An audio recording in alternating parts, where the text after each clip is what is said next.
Good Tuesday morning, Pastor Rob here. We're looking at John chapter 11 this morning for our Bible study. We've done the 7 I am statements of Jesus in the book of John, and this one here today is in John 11:25, where Jesus says, I am the resurrection and the life. He's speaking to Lazarus' sister Martha at this time, just prior to him raising Lazarus from the dead.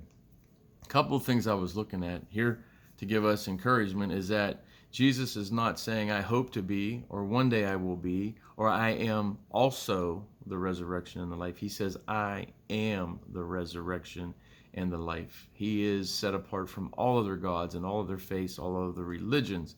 Of course, I don't like the title religion. I am not religious. I am a follower and believer of Jesus Christ, and I hope that everybody here is as well, because denominations and all that cause division, and really we're all united in one body through Jesus Christ. And so I was just looking at that. So first thing was that, first thing Jesus says, he's not hoping to be the resurrection and life, or he's part of a group of people that are the resurrection and life. He says, I am the resurrection and the life. Secondly, another thought is this: 100 years from now, we are going to be somewhere.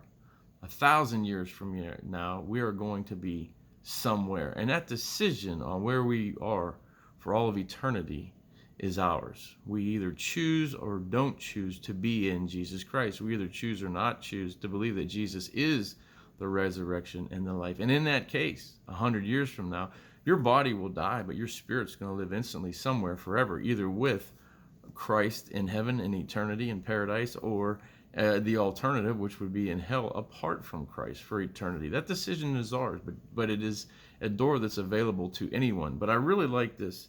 John chapter 11, verse 25, Jesus said to Martha, I am the resurrection and the life. He who believes in me will live even though he dies. In other words, we will die. Even Peter said we're going to put this tent off one day, and this is our flesh, and we're going to live somewhere spiritually with God. As Paul said, we'll have a glorified body. When we see Jesus, we'll be as he is. And even though he dies, whoever lives and believes in me will never die. Do you believe this? Martha said, yes. Verse 27, Lord, she said, I believe that you are the Christ, the Son of God, who has come into the world.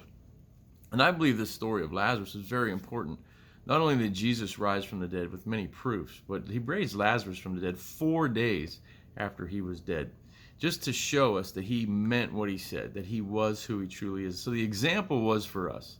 Lazarus died for our benefit, for the disciples' benefit, for Mary and Martha's benefit, and for all those people that were around watching when Jesus said, Lazarus, come forth. And thank God he only said Lazarus, because had he said anything other than Lazarus, if he had just said, come forth, perhaps all the graves in that area would have opened up at his command. So he was very specific that Lazarus would come forth. So if you're in Christ, here's an encouragement. He is the resurrection and the life. And one day, just like he called Lazarus from the dead, he will call all of those who are in Christ. He will call your name also.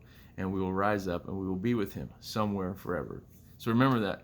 We're all going to pass away, but somewhere, 100 years from now or 1,000 years from now, we're going to exist somewhere. I pray that today that we're all in Christ Jesus, and that choice is ours. Everybody have a great day. That's John chapter 11, verse 25, and we'll see you tomorrow.